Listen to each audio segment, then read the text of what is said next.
So you're on a bit of a run right now with singles. Like the last three singles you've put out, you've had a tremendous success. So when you're looking at sitting down to write songs again for the next project, like, what does that feel like? Is there any pressure? Is there any concern? Like, or you think about like thematically? Yes and no. I mean, I try to go back to like when I wrote my first single and I didn't even have a record deal yet. I wrote my whole first record before I had a record Right. deal, and there was such a naivety and a pureness to that, and that's I think part of the reason it worked. And so I really don't want to ever lose touch with that.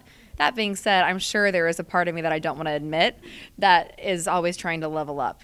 So I think it's probably a mixture of both. But I'm my own worst enemy and critic, and I think that as I've worked on the next record, I've tried to eliminate that voice in my head and just enjoy it. Exactly. So as far as when it comes to events like these, and you've gone very quickly into a phase of your career where this is the normal. It's not the 1,000 or 5,000. It's the 10,000, 20,000, 50,000.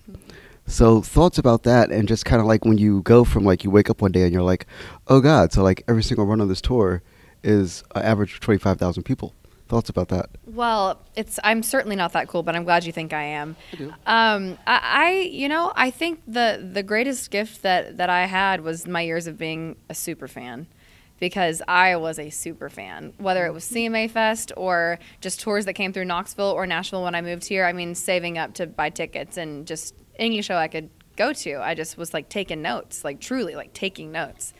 So I think those years of like that feeling of sitting in the seats has really equipped me to like just, I don't know, not get in my head too much when I'm on the stage and just enjoy it and try to do the best job I can for the people that, are there and like carve time out of their Friday.